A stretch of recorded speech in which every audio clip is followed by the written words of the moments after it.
अगले 2 घंटे के लिए, और मैं वादा करता हूँ आपकी लाइफ में बहुत बड़ा चेंज होने वाला है। तो thank you so much sir, thank you.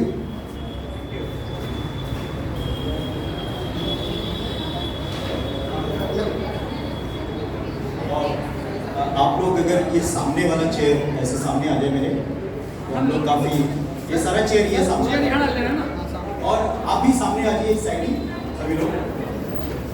देखिए हम फैमिली हैं, और फैमिली के अंदर मैं आपका छोटा भाई हो सकता हूँ, बड़ा भाई हो सकता हूँ, आपका गार्जियन हो सकता हूँ, आपका सलाहकार हो सकता हूँ, राइट। सो कुछ गार्जियन के तौर पे मैं आपको वो सलाह दूंगा जिससे हम सबकी लाइफ बदल जाएगी, क्योंकि मुझे भी किसी ने सलाह दिया था, और उसकी सलाह ने आज मेरी लाइफ या मेरी पीढ़ियों की लाइफ बदल चुकी है। ये सुनो, तो मैं आपका छोटा भाई हो सकता हूँ, बड़ा भाई हो सकता हूँ, गार्जियन हो सकता हूँ, बेटा हो सकता हूँ, कोई भी हूँ मैं आपका अपना, मैं कोई बाहर का नहीं हूँ, मैं आपके घर का आपका अपना हूँ। और जब कोई अपनों को कोई सलाह देता है, ये सुनो, तो जब हम ध्यान से सुनते हैं तो जरूर फायदे की बात होती है। माय डियर फ्रेंड, मेरा नाम राज मोहम्मद है और मैं दिल्ली से हूँ। आई एम सो हैप्पी, मैं बहुत खुश हूँ आप लोगों से मिलकर। मुझे उस रब ने एक मौका दिया है आप लोगों के साथ बातचीत करके, और उसने एक मुझे इस जगह पे भेजा है। कोई ना कोई उसका वजह होगा, बिना कारण इस दुनिया में कोई काम नहीं होता। अगर आज आप यहाँ बैठे हैं तो इसका भी कोई ना कोई कारण है, मैं यहाँ पर हूँ तो इसका भी कोई ना कोई कारण है। बिना कारण, बिना वजह ऊपर वाला कोई भी काम ऐसे नहीं करता है। देखिए, लाखों करोड़ों लोग हैं इस दुनिया में, आपके इस कास्टगंज में भी लाखों लोग होंगे, कई बस्तियां होंगी, लेकिन उनमें से आप चंद लोग यहाँ क्यों आए हैं? Why? और यहाँ क्यों बैठे हैं इस छत के नीचे? कोई तो वजह होगी, और मैं आपको बता दूं वो वजह है कि ऊपर वाला आपसे कुछ बड़ा करवाना चाहता है, कुछ बड़ा करवाना चाहता है, कुछ ऐसा जो क्रांति ला दे, कुछ ऐसा जो क्रांति आ जाए, लोगों की जिंदगियां बदल जाए, कुछ ऐसा वो हमसे करवाना चाहता है। तो आप अपने आप को आज ये समझ के बैठो, उस ईश्वर ने मुझे भेजा है। अगर ये सांसें बची हुई है अभी तक, तो कोई ना कोई मुझसे वो काम लेना चाहता है बड़ा। यूं ही वो सांसें नहीं दे रखा है उसने, कोई तो वजह है, और वो वजह आज हम समझकर, अंदर से फील करके, आज डिसाइड करके उठेंगे। अब हिंदुस्तान में क्रांति आएगी। अब हर घर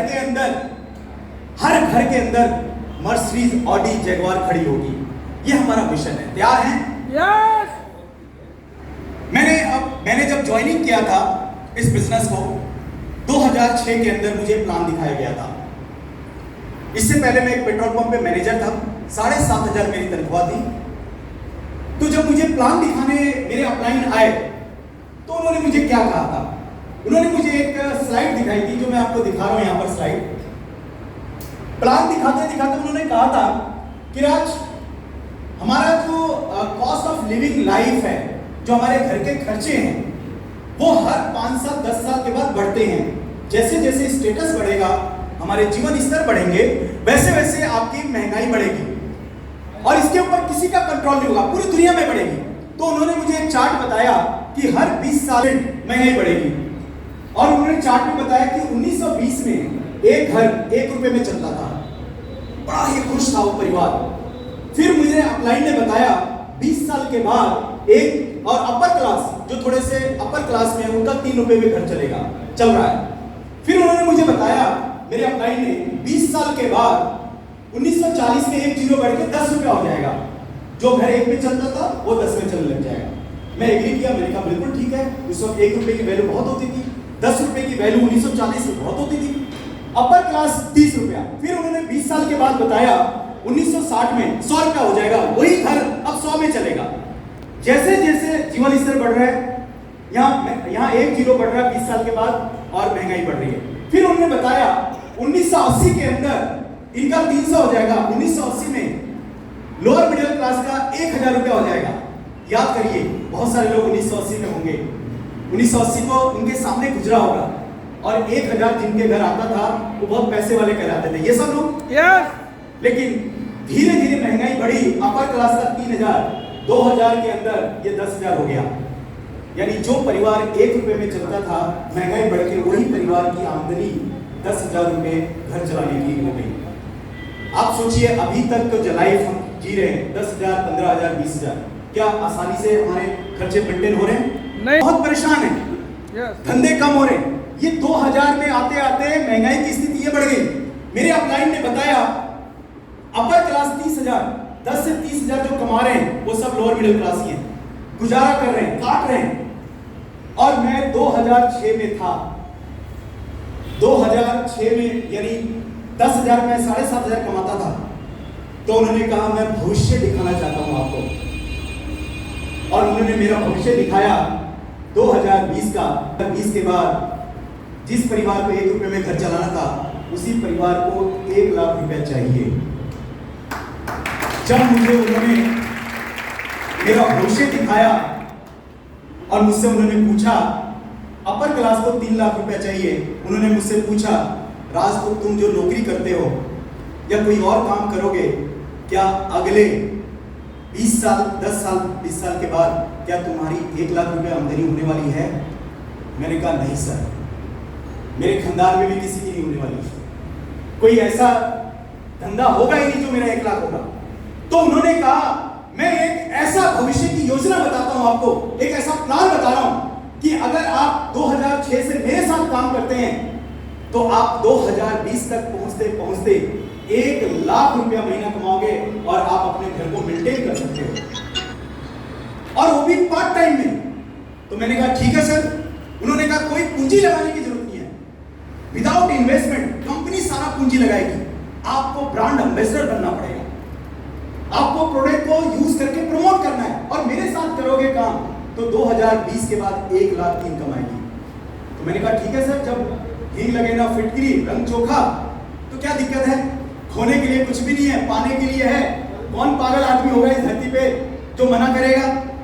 बिना पूंजी का व्यापार, कंपनी का रिस्क, मैं तो 0 रिस्क ना, मुझे तो दुकान ही बदलना था, सामान बदलना था, ब्रांड बदलना था, बस। मैंने कहा सर डन, मैं आपके साथ काम करूंगा। फिर मेरे अपलाइन ने कहा कि सोचो कि 1 लाख रुपया अगर आप जो मैं काम बताने जा रहा हूं, अगर ये काम नहीं करोगे तो सोचो, दिमाग पे जोर डालो, 1 लाख कैसे कमाओगे? अब उन्होंने मुझे बताया पूरी दुनिया में 4 तरीके से पैसे कमाए जाते हैं पूरी दुनिया के अंदर। और पहला जॉब, नौकरी क्या कहती है? भूखे मरने देती है और आगे बढ़ने देती है, ये बस तिल तिल तिल तिल आपकी आखिरी सांस तक लेके जाती है, राइट? फिर उन्होंने कहा कि इसमें सिंगल हैंड होता है, टाइम लिमिट होता है। मैंने कहा ठीक है सर। उन्होंने मुझे बताया ट्रेडिशनल बिजनेस कितना कंपटीशन है आज, एक दुकान खोलो बगल में कोई दुकान खोल लेता है, राइट? और यहाँ पर माल बिकने की गारंटी नहीं है, क्योंकि यहाँ भी सिंगल हैंड है, पैसा अनलिमिटेड नहीं है, टाइम लिमिट है। 10 घंटे दुकान खोलोगे, 10 घंटे में ग्राहक जितने आ गए पैसा आएगा। तो क्या इससे पैसे आएंगे? 1 लाख रुपए आएगा? मैंने कहा नहीं सर। उन्होंने मुझे बताया तीसरा तरीका पैसा कमाने का, और बताया बिग बिजनेस, अरबों रुपया। मैंने कहा नहीं सर, हमारे खानदान में भी किसी के पास कभी नहीं होगा अरबों रुपया जो हम इंडस्ट्री लगा के रिच बन जाएंगे। फिर उन्होंने मुझे एक और तरीका बताया कि पूरी दुनिया में पैसा कमाने का चौथा तरीका है फ्रेंचाइजी। बाटा की फ्रेंचाइजी ले लो, मैकडोनल्ड की ले लो, राइट, रिलैक्सो की ले लो। तो मैंने कहा सर उसके लिए भी करोड़ रुपया चाहिए, वो भी नहीं ले सकता मैं। तो पूरी दुनिया में 4 तरीके से पैसे कमाए जाते हैं, तो क्या इन चारों तरीके से राज तुम अमीर बन पाओगे? 1 लाख आ पाएगा? मैंने कहा नहीं सर, चांस ही नहीं है कोई, इसलिए तो गरीब गरीब रह जाता है और अमीर अमीर बन जाता है, तो कोई चांस ही नहीं है। तो मुझे उन्होंने बताया करना क्या पड़ेगा। तो क्या आप भी जानना चाहते हैं 1 लाख, 2 लाख, 5 लाख कमाने के लिए करना क्या पड़ेगा हमें, वो भी नेक काम, ईमानदारी का जानना चाहिए? तो उन्होंने मुझे बताया कि आपको नेटवर्किंग करनी पड़ेगी।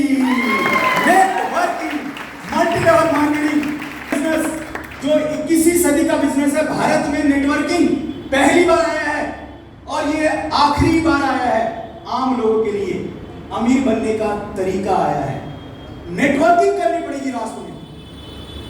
कहा सर नेटवर्किंग में आपके 1 लाख के सपने पूरे हो जाएंगे, नेटवर्किंग में पैसा 0 लगाना पड़ता है। मैंने कहा डन सर, जब नेटवर्किंग से अमीर बन सकते हैं, पैसा 0 लगाना है, रिस्क है ही नहीं, खोने के लिए कुछ है नहीं, डन सर। उन्होंने मुझे बताया कि यहाँ पर कंपनी होती है, सामान बनाती है, ब्रांड बनाती है, अपने स्टेटस के हिसाब से प्रोडक्ट बनाती है और उसको यूज करने वाले लोग मार्केट में होते हैं। पूरे हिंदुस्तान के अंदर उस स्टेटस के लोग होते हैं जिसको जो ब्रांड पसंद है। तो उन्होंने कहा कंपनी क्या करती है, आपको यहाँ ब्रांड एम्बेसडर बना लेती है। तो मैंने कहा सर ब्रांड एम्बेसडर क्या होता है? तो उन्होंने बताया ब्रांड एम्बेसडर ये टीवी वाले होते हैं, अखबार वाले होते हैं, हीरो हीरोइन होते हैं। ये ब्रांड एम्बेसडर क्रिकेट स्टार होते हैं, ये आई पर्सनालिटी होते हैं और ये पहले से अमीर होते हैं।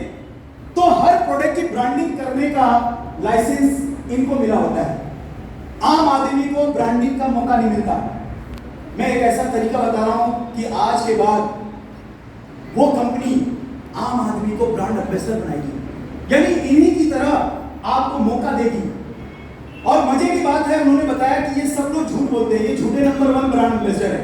क्यों? क्योंकि इस प्रोडक्ट को यूज ही नहीं करते। अमिताभ बच्चन साहब कहते हैं अगर आपके सर में दर्द हो तो नवरत्न तेल लगाओ, लेकिन जब उनके सर में दर्द होता है तो वो लीलावती हॉस्पिटल जाते हैं। अक्षय कुमार एक हार्पिक लेकर गंदे से बाथरूम में घुस जाता है आदमी को। दिल से बताइए, क्या वो हार्पिक अपने बाथरूम में लेके गया होगा कभी साफ करने? झूठ बोलते हैं। एक हीरोइन कहती है मेरे गोरेपन का राज जो भी है, मैं नाम नहीं लूंगा, अगर ऐसा होता तो साउथ अफ्रीका सारा साबुन चला जाता। ये झूठ बोलकर करोड़ों रुपया कमाते, इनको मौका मिलता है, अपॉर्चुनिटी इनके पास है, करोड़ों करोड़ों रुपया की डील होती है उनकी झूठ बोलने का। तो उन्होंने कहा कि राज वेस्टीज में आप भी ब्रांड एम्बेसडर हो, लेकिन झूठे वाले नहीं, सच्चे वाले ब्रांड। क्योंकि आप इस प्रोडक्ट को यूज करोगे, अपने हलक में उतारोगे, आपके परिवार खाएंगे, आपके बच्चे खाएंगे, आपके माँ बाप खाएंगे, आप खाओगे, उसके बाद बोलोगे। तो क्या आप झूठे वाले ब्रांड एम्बेसडर हो कि सच्चे वाले? नहीं, सच्चे वाले बनना चाहते हैं सर। सच्चे वाला ईमानदार वाला काम, ईमानदारी का काम है। Yes sir. और अगर ऐसा काम है तो मरते दम तक इस काम को मैं करता रहूंगा, क्योंकि ईमानदारी झूठ बोलने का काम नहीं है। Yes sir. जब खा के यूज करके बोलना है तो सर मैं गली गली मोहल्ले पूरे इंडिया सबके सामने कोई भी मैं उसको बताऊंगा, क्योंकि मैं सच्चा ब्रांड एम्बेसडर हूं, मैं झूठ वाला नहीं हूं, मैं झूठा नंबर 1 नहीं हूं। मैं इस प्रोडक्ट को यूज करता हूं, उसके बाद मैं बात करता हूं। उन्होंने कहा कि आप प्रोडक्ट यूज करेंगे, ब्रांडिंग करेंगे, तो जिनको ब्रांडिंग करेंगे वो लोग भी तो ब्रांड एम्बेसडर बनेंगे। यस। मैंने कहा यस सर। तो ये आगे किसी को बताएंगे, ये भी आगे किसी को बताएंगे, ये भी आगे किसी को बताएंगे, और आपका बन जाएगा बंडल ऑफ कस्टमर, ग्राहकों का समूह बन जाएगा आपका जी। जिस तरीके से टाटा का, बिरला का, कोलगेट का, रिलायंस का, एयरटेल का, वोडाफोन का बंडल ऑफ कस्टमर है ना। आप अगर आज मोबाइल यूज कर रहे हैं, कोई ना कोई सिम आपके मोबाइल में है। यस। चाहे एयरटेल का, वोडाफोन का, रिलायंस का, जियो का है कि नहीं? अब आपके शहर में करोड़ों लोग यूज करते हैं और 200 का रिचार्ज हुआ तो करोड़ रुपया किसके पास गया? जियो के पास। Yes. The bundle of customer, ग्राहकों का समूह। तो आपका भी राज बिना पैसे लगाए नेटवर्किंग से अब बंडल ऑफ कस्टमर बनेगा, ग्राहकों का समूह बनेगा। और ये चाहे आंध्रा में होंगे, पंजाब में, गुजरात में, महाराष्ट्र में, चाहे ये पंजाब में कहीं भी होंगे, वो वहां चाय पिएंगे तो दिल्ली में आपको पैसा आएगा। यस। ये नहाएंगे तो आपको यहां पैसा आएगा। कमाल हो गया सर, गजब हो गया। उन्होंने कहा तुम कौन सा सिम यूज करते हो? मैंने कहा एयरटेल। तो एयरटेल का मालिक तुम्हें थोड़ी जानता है, तुम कहां रहते हो? दिल्ली। एयरटेल का मालिक कहां रहता है? मुंबई। तो दिल्ली से मुंबई पैसा जा रहा है ना उसको। यस। तो उसने अरबों रुपया लगाया है, लेकिन यहां पर बिना इन्वेस्टमेंट ब्रांडिंग करके ये मुंबई का बंदा चाय पिएगा तुम्हारे नीचे, ये नहाएगा, पेस्ट करेगा, नोनी खाएगा, स्पूना खाएगा, जोड़ों का दर्द ठीक होगा इसका, तो पैसा राज तुम्हें यहाँ आएगा। मैंने कहा सर कमाल हो गया, मुझे एहसास हो गया मेरी जिंदगी बदल गई है। मुझे एहसास हो गया कि मेरी लाइफ बदल गई। मुझे लग गया कि मैं करोड़पति बन जाऊंगा, मुझे फार्मूला मिल गया। अब बंडल ऑफ कस्टमर, ग्राहकों का समूह। उन्होंने कहा मान लीजिए आपको किसी को सामान नहीं बेचना, क्योंकि पूरी दुनिया में बेचना किसी को पसंद नहीं है, सबको खरीदना पसंद है, और लेडीज को तो खासकर खरीदना पसंद है। अगर उनके हाथ में 1 लाख का गड्डी दे दिया जाए तो 1 घंटे में खत्म, इतना खरीदना पसंद है। ये सब यस और जेंट्स भी कम नहीं है, उनको भी खरीदना बहुत पसंद है। मेरे को तो बहुत शॉपिंग पसंद है। मैं अगर मॉल में चला गया तो 50-60 हजार की शॉपिंग करके हम निकलते हैं पूरे परिवार, इतना पसंद है मुझे शॉपिंग करना। तो खरीदना सबको पसंद है, बेचना किसी को पसंद नहीं है। बेचने से सब यार मैं बेचूंगा, मैं फलाना, मैं ठिकाना, मैं यहाँ का मुखिया, मैं तो भैया बेचना नहीं है।